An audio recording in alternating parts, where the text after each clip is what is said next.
Salam dan bahagia, Bapak Ibu calon guru penggerak. Perkenalkan di sini saya Wulan dari Standing Room CKP Angkatan 9 dari Kota Yogyakarta yang akan menjelaskan mengenai modul 1.4 budaya positif dengan keterkaitan antar modul mulai dari 1.1 hingga 1.4. Perkenalkan, ini adalah fasilitator dari CKP Angkatan 9, yaitu Ibu Sorta Kori Ivana Panjaitan MPD dan pengajar praktik Ibu Ratih Dwi Lestari SPAM. Keterkaitan antar materi dimulai dari modul 1.1 Filosofi Pemikiran Ki Hajar Dewantoro, modul 1.2 Nilai dan Peran Guru Penggerak, modul 1.3 Visi Guru Penggerak, dan modul 1.4 Budaya Positif. Kemudian untuk pertanyaan pertama, kesimpulan mengenai peran calon guru penggerak dalam menciptakan budaya positif sekolah yang dikaitkan dengan materi di modul 1.1 hingga 1.4. Berikut penjelasannya. Budaya positif terbagi menjadi 5. Yang pertama adalah disiplin positif, kedua adalah motivasi perilaku manusia, yang ketiga adalah posisi kontrol restitusi, yang keempat adalah keyakinan sekolah atau kelas, dan yang terakhir adalah segitiga restitusi. Filosofi Ki Hajar Dewantoro. Budaya positif di sekolah yang dilakukan dapat mewujudkan tujuan pendidikan dan pengajaran menurut filosofi Ki Hajar Dewantoro, yaitu pendidikan berpihak kepada murid serta menuntun murid untuk dapat tumbuh sesuai dengan kodrat alam dan kodrat zamannya. Kedua, berkaitan dengan nilai dan peran guru penggerak. Budaya positif di sekolah dapat terwujud apabila seorang guru memiliki nilai guru penggerak, diantaranya adalah berpihak kepada murid, mandiri, reflektif, kolaboratif, dan inovatif. Selain nilai, perlu adanya peran guru penggerak, diantaranya keyakinan sekolah yang harus disepakati bersama, serta mendorong kolaborasi antar semua warga sekolah. Visi guru penggerak. Setiap guru penggerak memiliki visi untuk melakukan prakarsa perubahan di sekolah. Untuk dapat mewujudkannya, diperlukan penanaman budaya positif di sekolah dengan pembuatan prakarsa perubahan yang sesuai dengan profil pelajar Pancasila, sehingga visi guru penggerak dapat terwujud dan tercipta budaya positif sekolah yang aman, nyaman, dan berpihak pada murid. Kemudian, budaya positif juga dapat dilakukan untuk membentuk nilai-nilai kebajikan universal yang sesuai dengan filosofi Ki Hajar Dewantoro, yaitu menuntun kepada budi pekerti, cipta, karsa, rasa, dan tenaga. Budaya positif juga dilakukan dengan peran dan nilai guru penggerak yang dapat mewujudkan visi guru penggerak. Pertanyaan yang selanjutnya, pemahaman mengenai konsep inti dari disiplin positif, teori motivasi, hukuman, dan penghargaan, keyakinan sekolah, posisi kontrol guru, kebutuhan dasar manusia, dan segitiga restitusi. Berikut ini adalah penjelasan yang berkaitan dengan budaya positif. 1. Disiplin positif. Disiplin positif dapat dimaknai sebagai bentuk tanggung jawab terhadap apa yang dilakukan murid berdasarkan nilai-nilai kebajikan sesuai dengan profil pelajar Pancasila. Tujuan dari disiplin positif adalah menanamkan motivasi intrinsik untuk menjadi orang yang mereka inginkan dan menghargai diri sendiri dengan nilai-nilai yang mereka percaya. Berikut ini nilai kebajikan yang terdapat dalam profil pelajar Pancasila. Yang pertama adalah beriman bertakwa kepada Tuhan Yang Maha Esa dan berakhlak mulia. Yang kedua adalah bernalar kritis, ketiga adalah bergotong royong, keempat adalah mandiri, kelima adalah berkebinekaan global, yang terakhir adalah kreatif. 2. Teori motivasi, di sini ada 3 motivasi perilaku manusia. Yang pertama adalah untuk menghindari ketidaknyamanan atau hukuman. Yang kedua adalah untuk mendapatkan imbalan atau penghargaan dari orang lain. Dan yang terakhir adalah untuk menjadi orang yang mereka inginkan dan menghargai diri sendiri dengan nilai-nilai yang mereka percaya. Kemudian, teori motivasi terbagi menjadi 3. Yang pertama adalah hukuman. Hukuman merupakan sesuatu yang harus terjadi tetapi bersifat tiba-tiba atau satu arah. Hukuman dapat berupa tindakan maupun verbal yang dapat menyakiti murid baik fisik maupun psikis. Yang kedua adalah konsekuensi.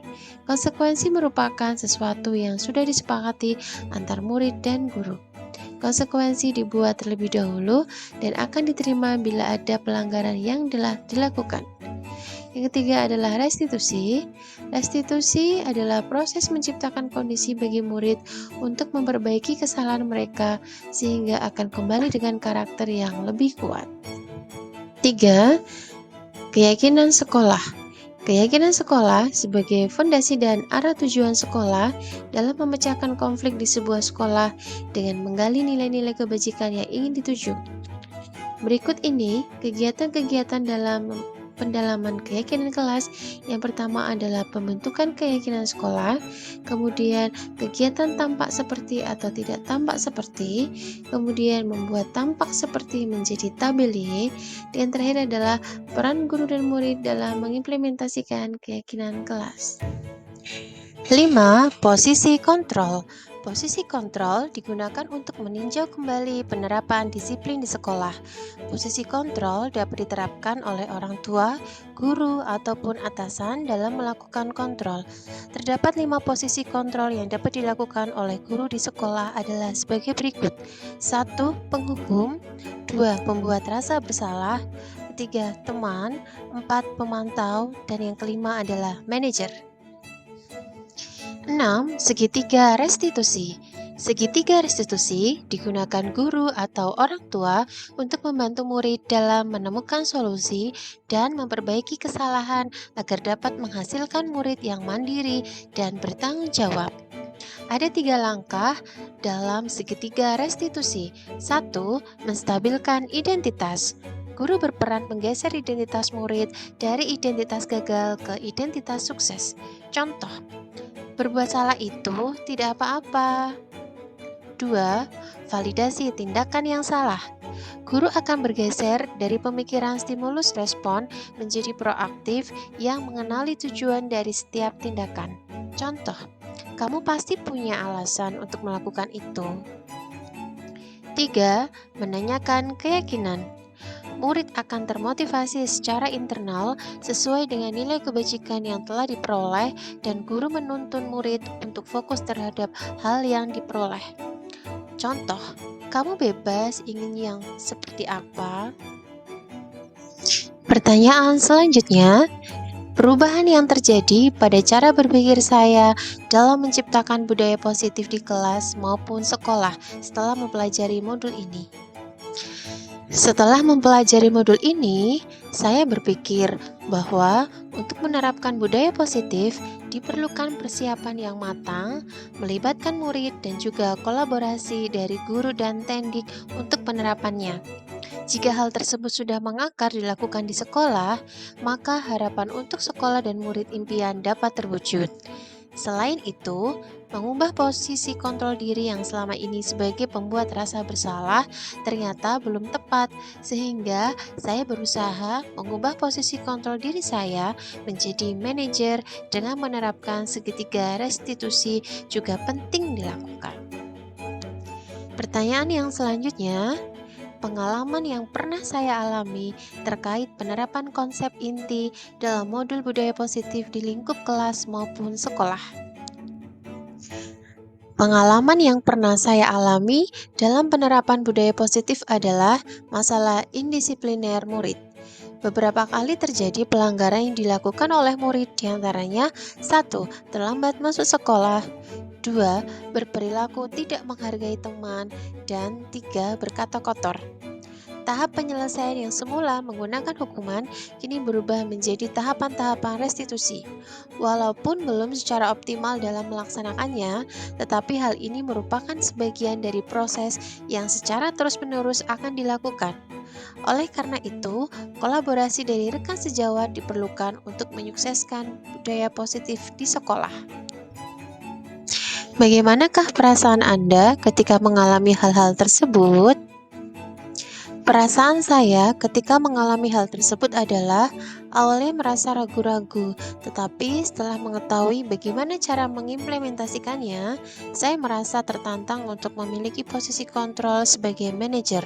Kemudian merasa termotivasi untuk melakukan refleksi dan tindak lanjut untuk terus memperbaikinya sesuai dengan nilai-nilai budaya positif di sekolah. Pengalaman dalam penerapan konsep-konsep tersebut, hal apa sajakah yang sudah baik? Adakah yang perlu diperbaiki? Hal yang sudah baik dari yang sudah dilakukan adalah sudah mulai menerapkan budaya positif di sekolah sesuai dengan nilai-nilai kebajikan yang diyakini. Hal yang harus diperbaiki adalah posisi kontrol saya sebagai guru yang awalnya sebagai pembuat rasa bersalah bisa berubah menjadi manajer. Ketika berinteraksi dengan murid, berdasarkan 5 posisi kontrol, posisi manakah yang paling sering Anda pakai, dan bagaimana perasaan Anda saat itu? Setelah mempelajari modul ini, posisi apa yang Anda pakai, dan bagaimana perasaan Anda sekarang? Apa perbedaannya? Sebelumnya, saya sering menggunakan posisi kontrol pembuat rasa bersalah.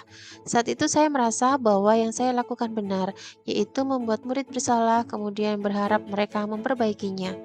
Setelah mempelajari modul ini, saya mencoba menggunakan sisi kontrol manajer dengan penerapan segitiga restitusi. Sebelum mempelajari modul ini, pernahkah Anda menerapkan segitiga restitusi ketika menghadapi permasalahan murid Anda? Jika iya, tahap mana yang Anda praktekkan dan bagaimana Anda mempraktekannya?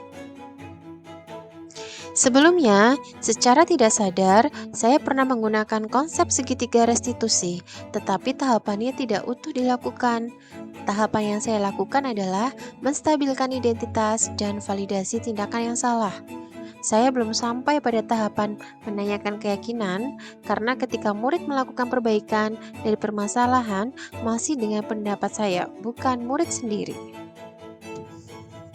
Selain konsep-konsep yang disampaikan dalam modul ini, adakah hal-hal lain yang menurut Anda penting untuk dipelajari dalam proses menciptakan budaya positif, baik di lingkungan kelas maupun di sekolah? Hal lain yang penting untuk dipelajari berkaitan dengan kolaborasi yang baik bagi semua warga sekolah dan komunikasi terhadap wali murid agar budaya positif tersebut dapat diimplementasikan di keluarga juga, dengan harapan penerapan budaya positif bisa benar-benar tertanam dalam diri murid. Demikian tadi pemaparan koneksi antar materi dari modul 1.4. Sampai bertemu kembali Bapak dan Ibu calon guru penggerak. Salam dan bahagia.